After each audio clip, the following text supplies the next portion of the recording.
Okey, topik kita ialah metabolisme dan enzim. Ini antara topik popular jugalah untuk PEXA. Okey. Jadi kita tengok pembelajaran kita hari ini adalah 5.1 apa itu metabolisme. Adalah mendefinisikan metabolisme, menyatakan jenis metabolisme dalam sel iaitu ada dua, anabolisme dan katabolisme. Okey. Apa itu metabolisme? Metabolisme adalah merujuk pada semua tindak balas kimia yang berlaku dalam organisma hidup. So, metabolisme adalah tindak balas kimia dalam badan, dalam organisma hidup. Okey, proses-proses dalam metabolisme melibatkan penukaran makanan kepada tenaga dalam bentuk ATP, pembentukan karbohidrat, protein, lipid dan juga asid nukleik. Itu proses-proses metabolisme yang berlaku dalam badan kita. Jenis-jenis metabolisme terbagi pada dua iaitu katabolisme dan satu lagi ialah anabolisme. Katabolisme adalah proses penguraian bahan daripada bentuk kompleks kepada bentuk yang ringkas. Tindak balas ini membebaskan tenaga. Itu maksud katabolisme. Perubahan daripada molekul kompleks. Yang penting perkataan kompleks itu. Daripada molekul yang besar kepada molekul yang kecil. Itu adalah katabolisme. Apa itu katabolisme? Katabolisme adalah penghuraian proses molekul yang kompleks. Kenapa dia macam tu? Sekejap. Tak nampak pemadam pun. Apa? Katabolisme. Iaitu pertama ialah kumpulan yang kompleks kepada molekul yang ringkas. Tentu dia akan menyerap dan membebaskan tenaga. Okey, untuk keluarkan hak tenaga. K untuk kompleks, K untuk keluarkan tenaga. Sebagai contoh proses penguraian glukosa semasa respirasi sel. Respirasi sel, kalau kita bernafas kita rasa panas. Maknanya ada pembebasan tenaga. Kalau kita belajar kimia nanti kita akan belajar eksotermik. Awak belajar kan dulu. Eksotermik. Dia adalah proses eksotermik. Okey. Kita tengok katabolisme ialah proses penguraian bahan daripada bentuk yang kompleks kepada bentuk yang ringkas. Okey. Bentuk yang kompleks. Contohlah, ini adalah kompleks apa? Kanji. Kanji nak jadi maltosa misalnya kata. Maltosa. Ini molekul yang besar kepada molekul yang kecil. Dalam bentuk ringkas, tindak balas ini membebaskan tenaga. Ini dah ada contoh tadi. Pencernaan makanan, ini hidrolisis. Secara proses hidrolisis adalah proses katabolisme. Kalau kita belajar hidrolisis, lisis ni maksudnya penguraian. Kita tengok hidrolisis je dah tahu dia penguraian. Ya.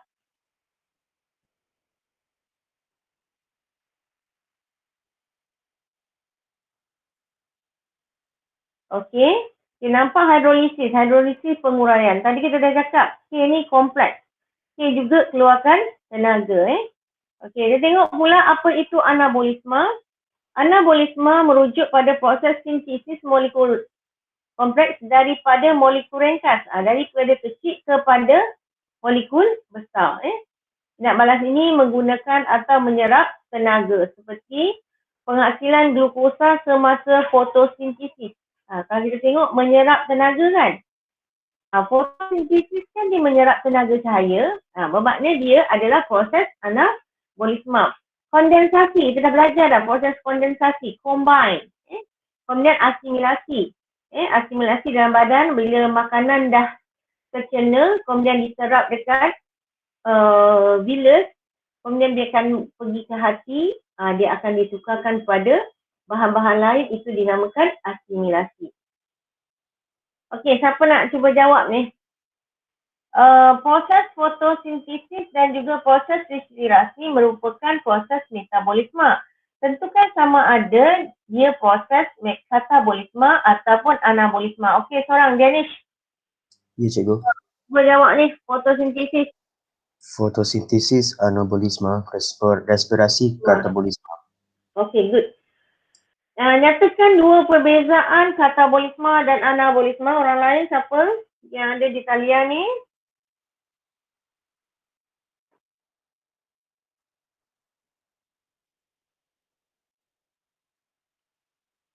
Kenapa dia tak keluar nama?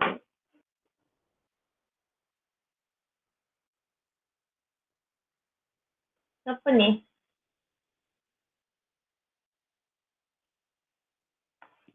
Siapa ada di talian, tolong? Cikgu nak nampak nama awak ni. Keluar apa ke tak ada? Tolong jangan senyap, nanti lambat. Ha? Saya Aidil. Aidil, okey Aidil. Cepat Aidil. Katabolisme mengeluarkan tenaga, anabolisme menyerap tenaga. Okey, good. Lagi satu. Kita tengok kata. Okey, katabolisme. Kita ingat satu, nanti akan dapat lagi satu. Apa ke? Ini untuk Kontak. apa tadi? Ha? Kontak. Kompleks. Maksudnya proses menguraikan molekul kompleks kepada molekul yang ringkas. Ringkas. Satu lagi, keluar haba tadi atau bebaskan haba. Okey. Haba tu tenaga. Tenaga. Okey. Kita tengok jawapannya. Okey, proses penguraian ni itu. Inilah jawapan dia. Bagus. Kita tengok pada 5.2 iaitu enzim. Okey, banyak ni standard pembelajaran dia. Okey, mendefinisikan enzim, mengakur keperluan enzim dalam metabolisme, merehalkan penambahan enzim, mencirikan sifat umum enzim.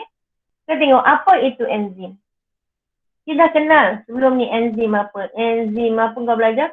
Amylase, pepsin atau protease kau belajar. Okey, kita tengok sini.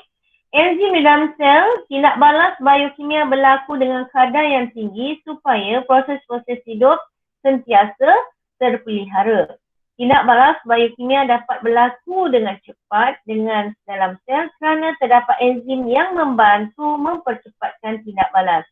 So, enzim fungsinya adalah membantu mempercepatkan tindak balas. Kalau tak ada enzim, dia perlahan.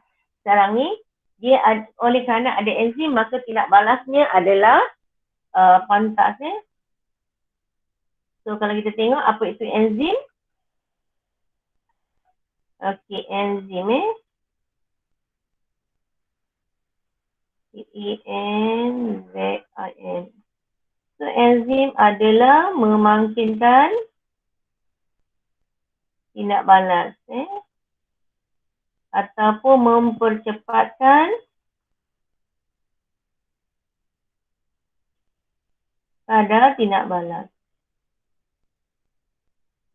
Enzim ni dia ada tapak aktif.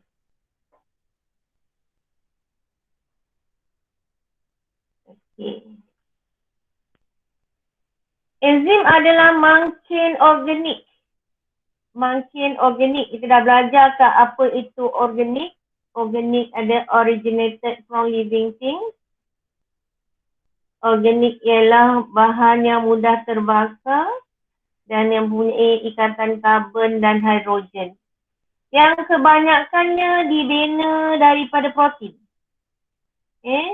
Dan dihasilkan dalam sel hidup. Sel hidup aja ada enzim.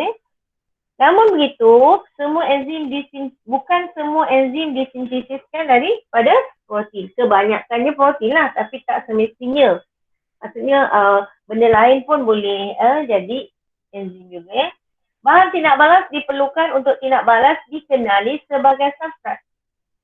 Bahan tindak balas, substrat. Kalau dalam kimia kita panggil bahan tindak balas. Dalam bio kita panggil substrat. Okey, substrat bergabung dengan enzim pada tapak spesifik yang dikenali sebagai tapak aktif dan membentuk enzim substrat. Okey, ini substrat. Dia bergabung ke tapak aktif. Tapak aktif ni mesti berkomplement, berpadanan dengan bentuk substrat. Kalau tengok kat sini, dia boleh gabung, boleh masuk. Okey. Nama dia bila dah bergabung namanya kompleks enzim substrat. Kompleks enzim substrat. Okey. Penamaan enzim. Pada tahun 1960-an, the International Union of Biochemistry and Molecular Biology, IUM, sekejap ya. Hello.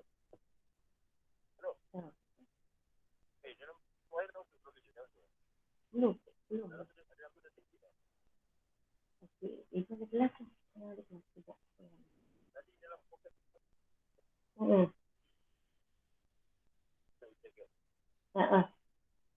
Satu je.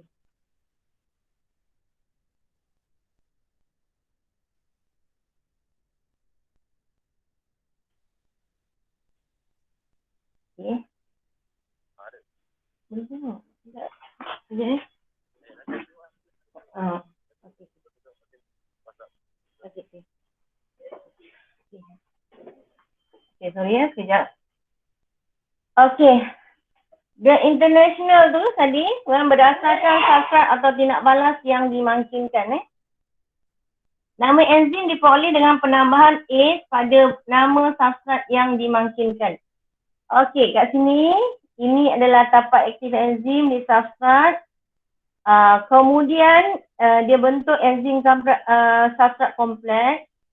Kemudian barulah dia jadikan produk. Okey, ini dia. Tapi nama dia macam mana dinamakan dengan menamakan berdasarkan substrat dia. Okey, contoh. Laktosa. Ambil laktosa ni tambah A saja. Itu dia. Itu penamaannya A. So, kalau kadang-kadang dia dah kasih dah enzim, kita dah boleh teka apa nama substrat dia. So, laktis maknanya kalau kita tutup pun laktosan kita dah tahu, ni laktos. Okay. Ini adalah proses hidrolisis. Sebab apa cikgu panggil hidrolisis? Sebabnya ini adalah tambah air. Bermakna dia hidrolisis. Lagi satu, lysis maknanya dia urai. Urai laktosa kepada molekul kompleks kepada molekul ringkas. Dan automatik dia adalah katabolisma. Betul? Katabolisma. Okey, satu lagi ialah lipid campur air, maka enzimnya lipase. Lipase ni berasal daripada lipid. Jadi lipase. Okey, terdapat juga beberapa enzim yang tidak menurut sistem penamaan, terutamanya enzim yang telah ditemui sebelum penamaan semifik diperkenalkan. Contohnya trypsin. Walaupun kita ada nama dia polipeptida, dia tak adalah nama polipeptidase. Tak ada. Sebab dia enzim ni dah jumpa awal. Ataupun protein. Protease tak, dia panggil pektin. Okey. So, sifat-sifat enzim. Enzim ni bertindak pantas. Kemudian, kenapa enzim ni bertindak pantas? Kerana enzim adalah mungkin biologi yang mempercepatkan kadar tindak balas biokimia. Kenapa enzim bertindak pantas? Kerana lagi satu, enzim ni kenapa dia boleh bertindak pantas? Nanti kita akan belajar bagaimana enzim merendahkan. Enzim dapat merendahkan tenaga pengaktifan.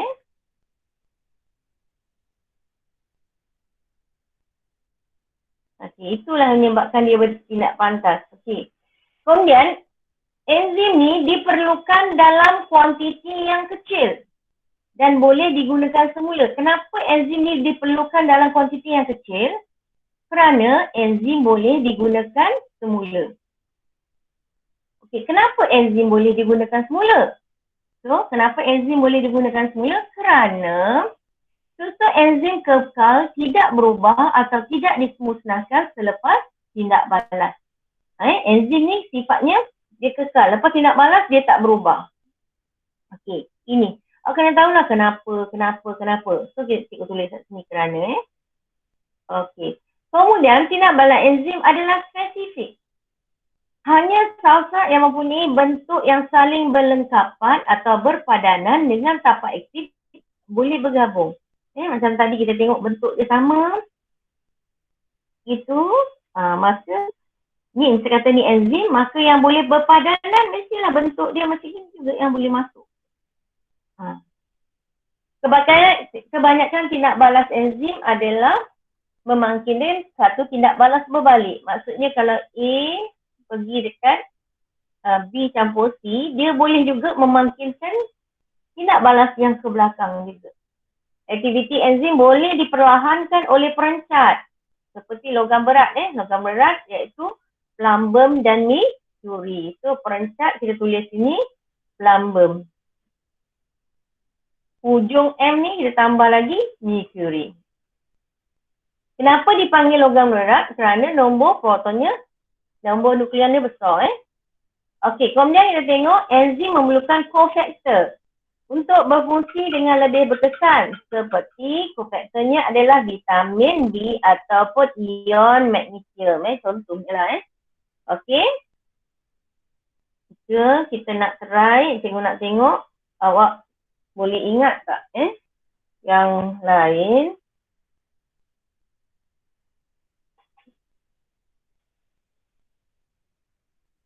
Okey, cikgu nak tanya. Kenapakah enzim diperlukan dalam kuantiti yang kecil? Ni siapa ni? Cikgu tak keluar nama ni. Okey, sekejap. Nur Munira. Kenapa enzim diperlukan dalam kuantiti yang kecil? Kerana struktur enzim kekal tidak berubah atau tidak dimusnahkan selepas tindak balas. Okey, sebab itu dia boleh digunakan semula. Good. Okey. Kemudian cikgu nak tanya, apa maksud enzim tu spesifik?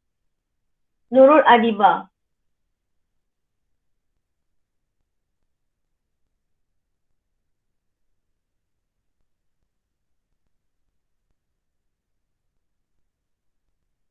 Tak ada. Nurul Adiba tak ada.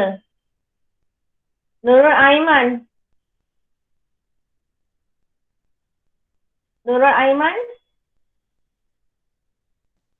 Ya, cikgu.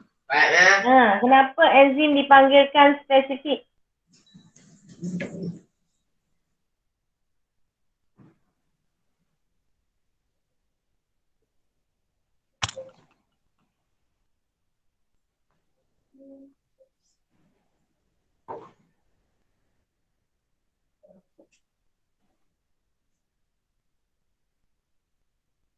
Ya, siapa yang tahu?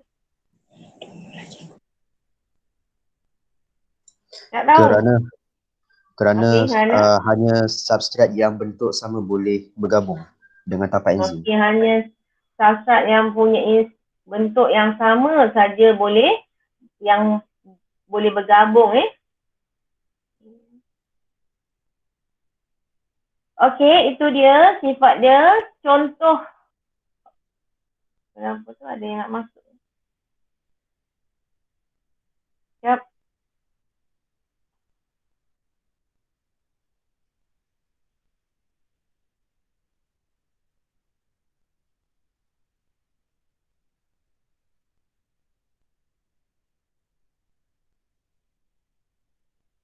Okey.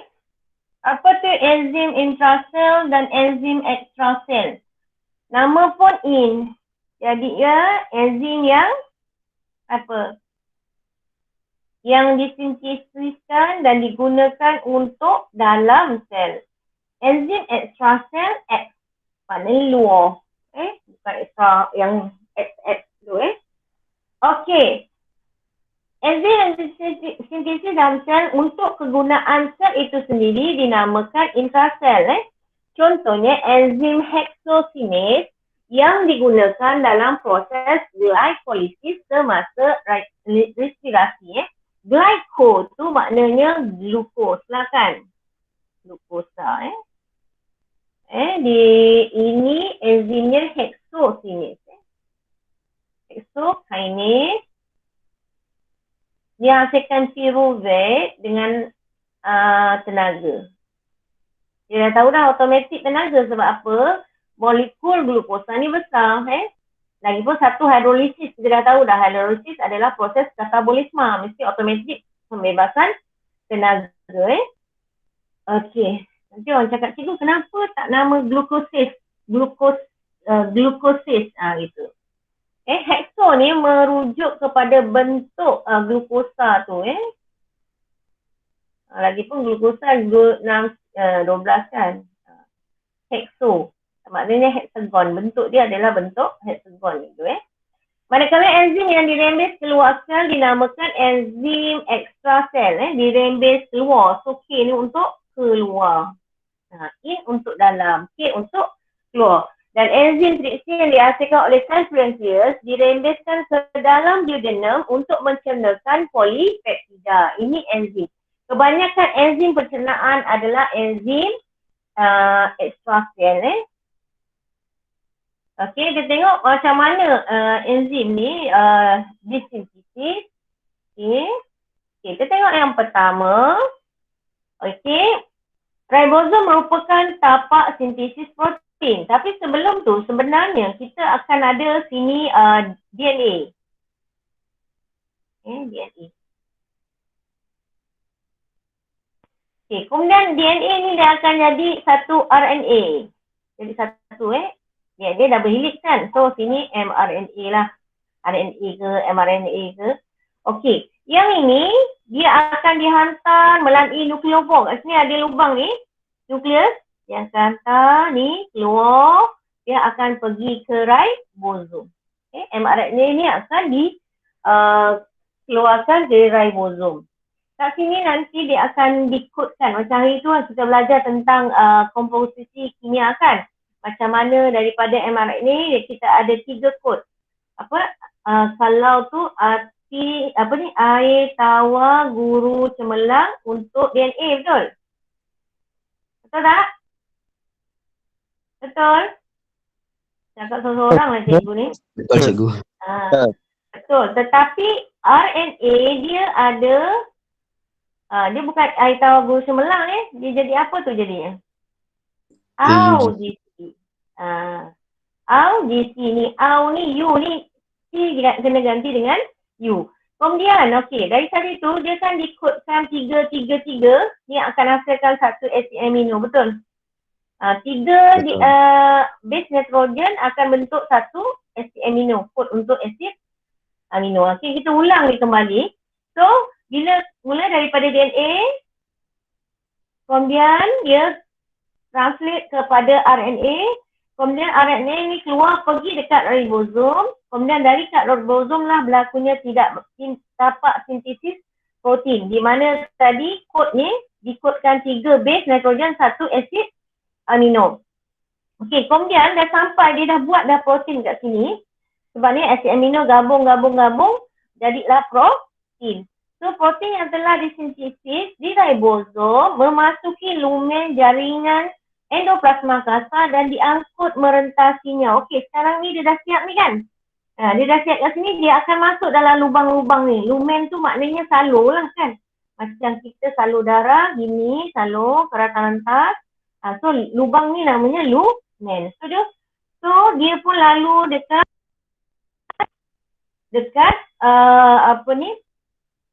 dekat kita punya lumen tu Okey, kemudian dah tu dia akan menggenting keluar ni dan diangkut dari sini. Apabila sampai di hujung jalinan endoplasma kasar, bahagian membran tersebut akan menggenting. Bila dia dah genting, dia akan membentuk vesikel angkutan. Dalamnya okey. Bateri cikgu ni pun dah low pula bateri ni. Okey, kemudian kita tengok, kemudian vesikel angkutan akan diangkut ke jasad Golgi. Dia bergabung kat sini, bercantum di dalam jasad Golgi, diubah suai. Ingat ya, kita belajar dulu PPM. Processing, packaging, modifying kan. Okey, kemudian dia dah modify. menggenting membentuk vesikel rembesan, kemudian dia keluar. Okey. Sekejap ya. Okey. Mekanisme tindak balas enzim adalah mangga dan kunci. Sekejap.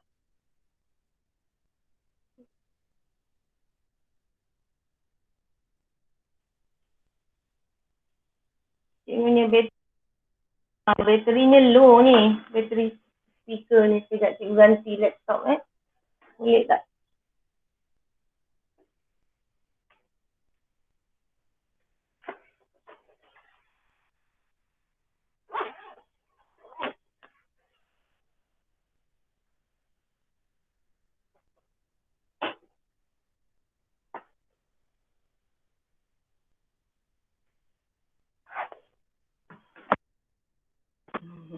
Bateri low.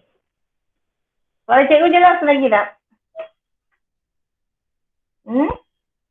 Jelas Kalau cikgu cikgu. jelas lagi. Ha? Jelas. Jelas. Jelas tak? Jelas Kita teruskan sementara baterinya ada ni.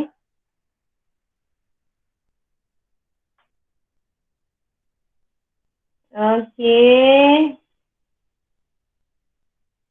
Kita terus kepada apa itu tindakan mangga dan kunci ya. Okey. Epithesis mangga dan kunci, kebahagiaan enzim adalah protein kompleks yang terdiri pada rantai polipeptida yang berlipat-lipat dan berbentuk 3 dimensi. Yang penting enzim adalah bentuknya 3 dimensi Bentuk 3 dimensi ini mempunyai tapak aktif yang mempunyai konfigurasi spesifik dan saling berlengkapan dengan molekul substrat yang Pergabungan molekul substrat pada tapak aktif enzim adalah spesifik seperti gabungan mangga dan kunci. Ini dia. Epithesis mangga dan kunci. Okey.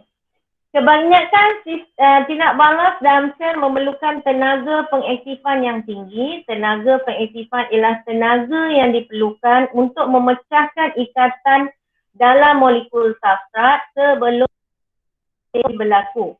Enzim berfungsi mengurangkan tenaga pengaktifan. Dengan itu, kadar tindak balas biokimia dipercepatkan dalam sel. Tadi cikgu cakap dia merendahkan. Ini saya kata tidak ada enzim, tenaga pengaktifannya besar macam ni. Tetapi dengan kehadiran enzim, tenaga pengaktifannya menjadi rendah. Maknanya dia senang nak bertindak balas. Mekanisme enzim dan perubahan faktor. Terdapat banyak faktor yang mempengaruhi tindak balas enzim. Okey, ikatan kimia dalam enzim boleh diubah dengan mudah melalui perubahan kimia dan juga fizikal persekitaran. Antara faktor tersebut adalah suhu, pH, kepekatan enzim dan juga kepekatan substrat. Okey, kita tengok suhu. Pada suhu rendah, kadar tindak balas dimungkinkan oleh enzim. Apabila suhu meningkat, tenaga kinetik molekul substrat turut meningkat. Hal ini meningkatkan frekuensi pelanggaran berkesan. Perkataan ini mesti ingat. Antara molekul substrat dan molekul enzim. Ini sama dengan konsep fizik. Konsep apa tu? Tentang molekul. Maksudnya, bila suhu bertambah, molekul substrat dan dengan juga molekul enzim akan menyerap tenaga haba. Menyebabkan kalau ikutnya dulu dia tak bergetar, sekarang dia dah jadi lebih bergetar. Kalau misal kata suhu 10 dia getar macam ini, suhu 20 dia bergetar lagi pantas. So bila bergetar, benda yang bergerak, lagi senanglah nak berlanggar. Itu kita punya cara ingat. So kat sini bila bertambah, kadar tindak balasnya pun bertambah. Dan kadar tindak balas, enzim dan substrat meningkat. Setiap kenaikan 10 darjah Celsius, kadar tindak balas dikawal dengan enzim akan meningkat sebanyak 2 kali ganda. Kita katalah kat sini ni kadar tindak balasnya ialah 2, bermakna pada 20 dia dah jadi 4. Maksudnya gitulah. Meningkat. Okey. Kalau 20 pergi ke 40 bermakna meningkat 2 kali ganda, 4 kali 2, 8. Betul. Contohnya lah. Okey. Dan suhu optimum. Bila kita sebut suhu adalah PM kan? Kadar tindak balas adalah PB. Maka kita akan cakap bahawa suhu 36 darjah Celsius adalah suhu optimum bagi tindak balas. Kadar tindak balas. Tapi kalau kita sebut kadar tindak balas adalah maksima pada suhu 36. Tengok macam mana cara bacanya. Kadar tindak balas adalah maksima pada suhu 36.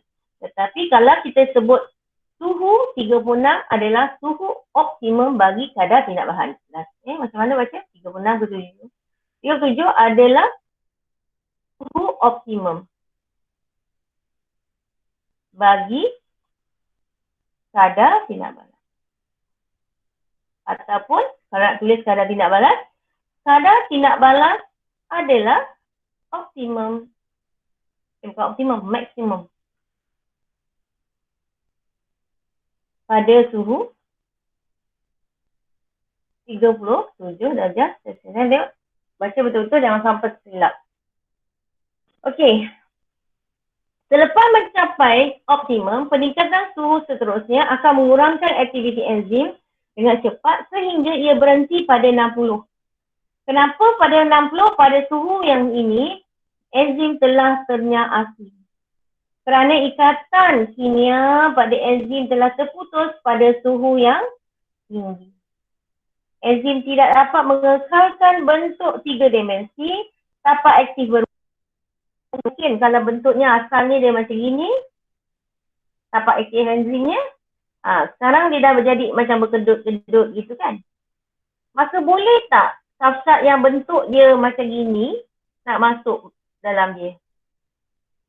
Istilah tak berpadanan, tak boleh masuk. Kenapa dia berubah daripada tanpa aktif enzim ni kepada ni? Kerana suhu yang terlampau tinggi telah memutuskan ikatannya. Bentuk 3 dimensinya berubah, kemudian tanpa aktif dia berubah, substrat tak boleh berpadanan dengannya. pH pula. Aktiviti enzim dipengaruhi oleh pH larutan persekitaran. Pada lazimnya, semua enzim bertindak dengan paling optimum pada pH optimum. Samalah. Maksudnya kalau kat sini, cikgu akan baca sebagai pH 2 adalah pH optimum bagi tindak balas enzim pektin.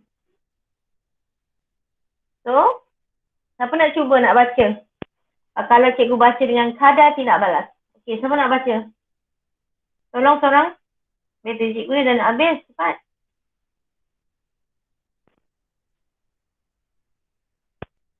Pak Faraiz. Cepat Faraiz. Okay, siapa nak tolong cikgu ni? Kalau cikgu baca kadar tindak balas. Bermula dengan kadar tindak balas. Kadar tindak balas ialah maksimum pada pH 2. Balas? Kadar tindak balas ialah maksimum kepada pH 2. Kadar tindak balas maksimum. Kadar tindak balas apa? Enzim pektin adalah maksima pada pH berapa jenis? 2. Good Macam itulah cara bacanya. Sama ada nak baca ni atau baca tu. Okey, ni pun sama kalau kita buat garis putih. Kalau trypsin kita baca. So dia 8 lebih Okey, kebanyakan enzim berfungsi paling cekap antara 6 hingga 8. Misalnya enzim amylase berfungsi pada 6.8.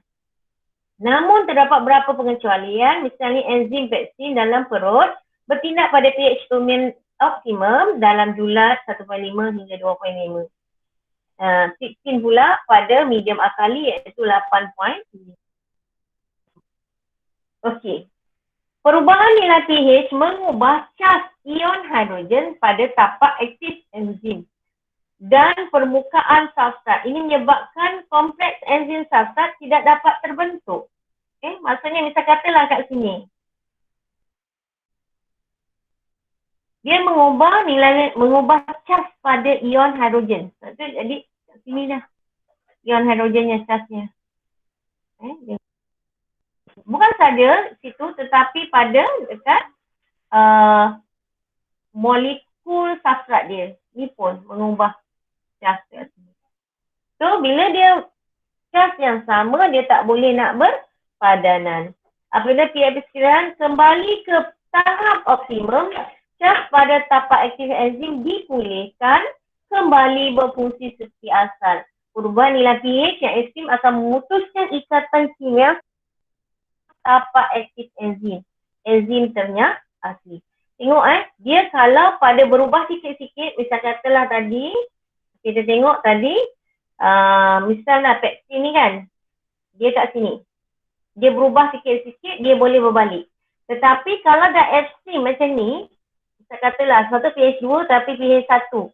Kita taruh dia pH 1. Bermakna dia telah memutuskan ikatan. Macam ni, kes ni, pada pH 3.5.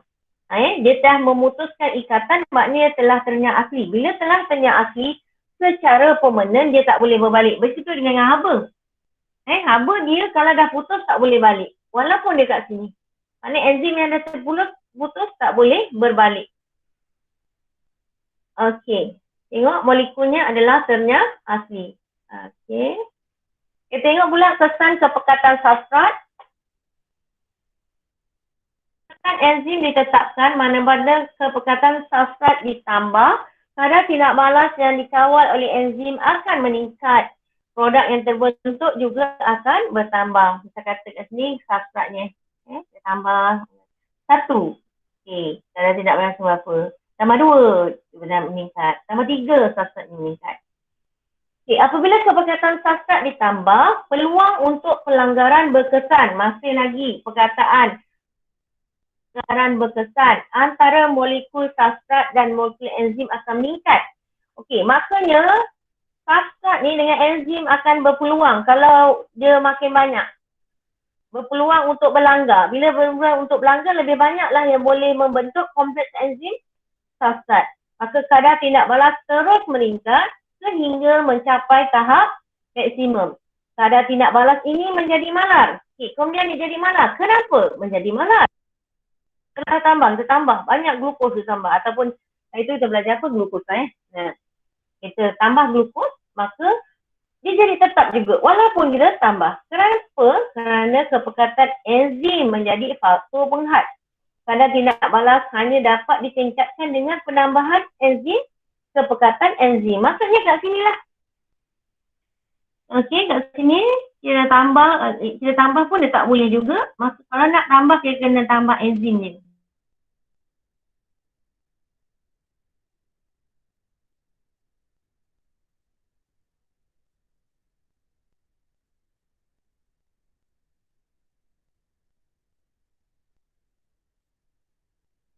Cikgu termute.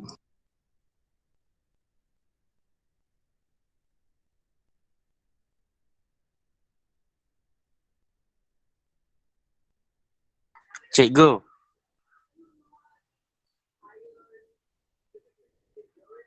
Suara cikgu tak dengar. Cikgu tertekan butang mute. Bateri speaker cikgu habis kot.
Cikgu punya suara tidak ada.